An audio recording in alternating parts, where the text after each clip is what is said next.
आता कुणी काय बोलावं हा ज्याचा त्याचा विषय आहे, पण आपलं डोकं ठिकाण्यावर ठेवून आपण काही गोष्टी बोलल्या पाहिजेत आणि आपण काय वाक्य वापरतो, आपण कशा पद्धतीची भाषा वापरतो या संदर्भात सगळ्यांनी तारतम्य पाळलं पाहिजे या निमित्तानं.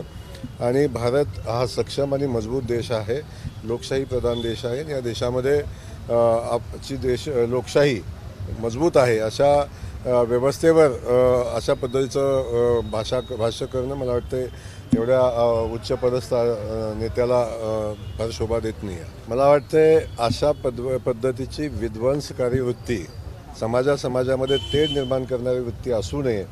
त्यामुळं त्यांनी जे काय म्हटलं त्याची माहिती मी घेतलेली नाही, पण अशा पद्धतीनं काही घडत असेल तर नक्की घडू दिलं जाणार नाही. चिंता करायचं काही काम नाही. आपण बघितलं असेल, नॅशनल हायवेची कामं नुकतीच आता होत आहेत, काही ठिकाणी पूर्ण झालेली आहेत, काही ठिकाणी होत आहेत.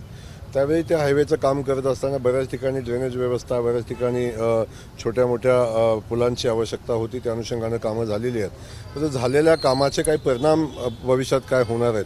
काही ठिकाणी चुकीचं झालं असू शकतं, काही ठिकाणी काम करत असताना काही नाले चेकअप झालेले आहेत, काही ठिकाणी अतिक्रमण झालेलं आहे. सगळ्या गोष्टीचा विचार केला तर आता आपल्या बऱ्याचशाच गोष्टी लक्षात येतात. त्याचा आढावा घेऊ आणि त्या ठिकाणी चुकीचं झालेलं असेल तर दुरुस्त करू आणि काही ठिकाणी टेक्निकल अडचणी असतील तर त्याही आपण संबंधित यंत्रणेला सांगून त्याही दुरुस्त करू.